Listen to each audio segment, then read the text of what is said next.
வாழ்க வையகம், வாழ்க வையகம், வாழ்க வளத்துடன்.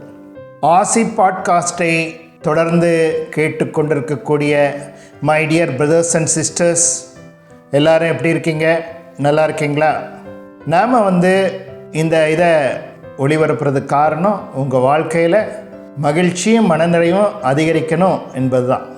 அந்த வகையில் இன்றைக்கி பயனுள்ள விஷயங்களை நம்ம ஒவ்வொரு நாளும் இன்றைய வாழ்க்கையில் ஜெட் ஏஜில் எப்படி நம்ம கற்றுக்கிறது, எப்படி பின்பற்றுவது அப்படின்றத பற்றி தான் நம்ம பேசி வரோம். நான் மகிழ்ச்சியை தேடி ரொம்ப வெளியே போகிறதில்ல. சினிமா திரையரங்கெல்லாம் போய் 40 வருடம் கிட்டத்தட்ட தான் ஆகுது. நான் எப்போவாவது வீட்டில் இருக்கும்போது தொலைக்காட்சியில் பார்க்குறது காமெடி நிகழ்ச்சிகளை, அதுக்கப்புறம் நம்ம அன்பர்கள் அனுப்பக்கூடிய சில விஷயங்களெல்லாம் பார்க்குறது ஃபோனில். சமீபத்தில் ஒரு விஷயத்தை பார்த்தேன். பாபா படத்தில் அந்த கதாநாயகன் அவர் சந்தோஷமாக இருக்கிறது எப்படி அப்படின்றத தெரிஞ்சுக்கிறதுக்காக இமயமலையில் உள்ள பாபா இருக்கக்கூடிய இடத்துக்கு போகிற மாதிரி அங்கே ஒளி ரூபத்தில் அவருடைய தரிசனம் கிடைக்கிற மாதிரியும். அப்போ ஒரு கேள்வியை கேட்குறாரு, மனித வாழ்க்கையில் சந்தோஷத்தை எப்படி அனுபவிக்கிறதுன்றத அவருடைய கேள்வி. அதுக்கு 3 வகையாக ஒரு தன்மைகள் தேவைப்படுது அப்படின்னு அவர் சொல்கிறார். என்ன அப்படின்னு பார்க்கும்போது, முதல்ல உடலையும் மனதையும் ஆரோக்கியமாக வைத்து கொள்ள வேண்டும். அதாவது அவர் என்ன சொல்கிறார் அப்படின்னு சொன்னால், சுதர்ம பரிபாலனம் செய்ய தெரியணும். சுதர்ம பரிபாலனம் அப்படின்னா என்ன அப்படின்னா, 1 உடலையும் மனதையும் ஆரோக்கியமாக வைத்துக்கொள்வது. 2வது குடும்ப உறுப்பினர்களுக்கு சந்தோஷத்தை கொடுப்பது. 3வது எல்லோருக்கும் நம்மால் ஆன உதவிகளை செய்வது.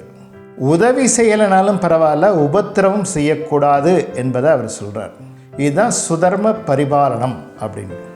இதை தொடர்ந்து சரியாக செஞ்சால் உனக்கு சந்தோஷமும் மரியாதையும் கூடிக்கொண்டே வரும். இப்போ இவங்க பேசுகிறது இந்த மாதிரி கதைகள், வேதாந்தம் இதெல்லாம் நம்ம கேட்கும்போது இதில் எந்த அளவுக்கு உண்மை இருக்குது அப்படின்னு பார்க்கும்போது, இது ஏற்கனவே தமிழ் நூல்களில் நிறைய சொல்லப்பட்டிருக்கு. ஈத்துவக்கும் இன்பம் அப்படின்னு சொல்வார் வள்ளுவர்.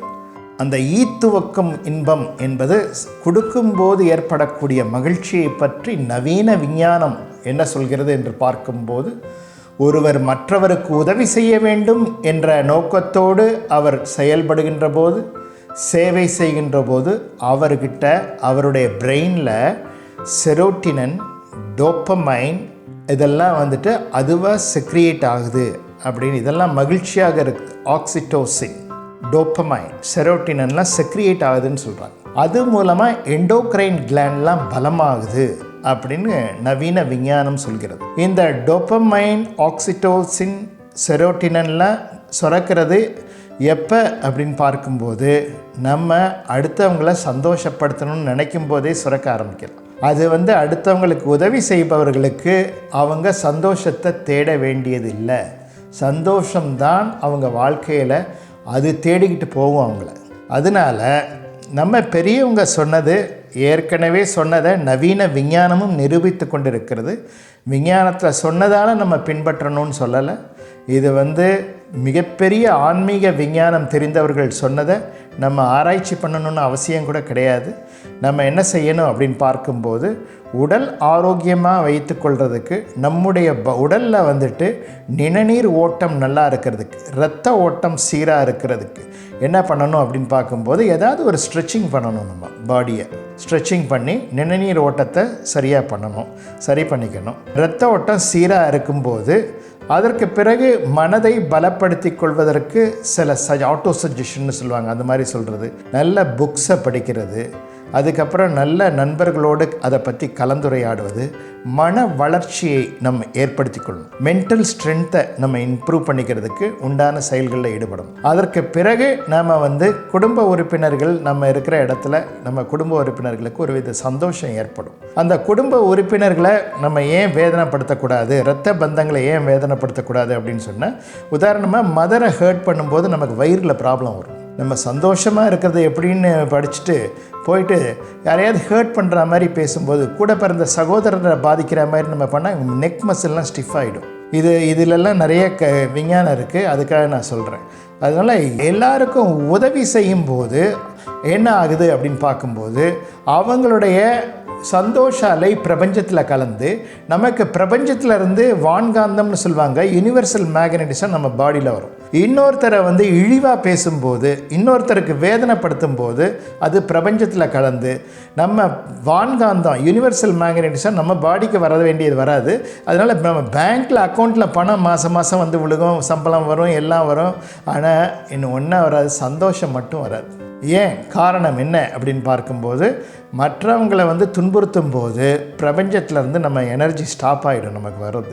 அதனால இந்த விஞ்ஞானத்தை புரிந்து கொண்டு நாம் எல்லோரும் என்ன பண்ணணும் அப்படின்னு பார்க்கும்போது, நம்மளை முதல்ல நம்ம ஆரோக்கியமாக வச்சுக்கணும், உடலையும் மனசையும். அப்புறம் மற்றவங்க நல்லா இருக்கிறதுக்கு நம்ம என்ன முடியுமோ அந்த உதவிகளை செய்ய வேண்டும் என்று கூறிக்கொண்டு, நீங்கள் அனைவரும் கற்பனைக்கு அப்பாற்பட்ட அற்புதமான உன்னதமான வாழ்க்கை வாழ இறை அருளும் குரு அருளும் துணை புரிய வேண்டும் என்று கூறிக்கொண்டு, நீங்கள் அனைவரும் வையத்துள் வாழ்வாங்க வாழ நானும் பிரார்த்தனை செய்கின்றேன். தொடர்ந்து இந்த ஆசி பாட்காஸ்டை கேட்டு உங்கள் வாழ்க்கையிலே படிப்படியாக முன்னேற்றம் ஏற்பட வேண்டும் என்று வேண்டிக்கொண்டு உங்களை வணங்கி வாழ்த்தி நிறைவு செய்கின்றேன். வாழ்க வளத்துடன். ஆசி podcast by M.S. Ravishankar Raja.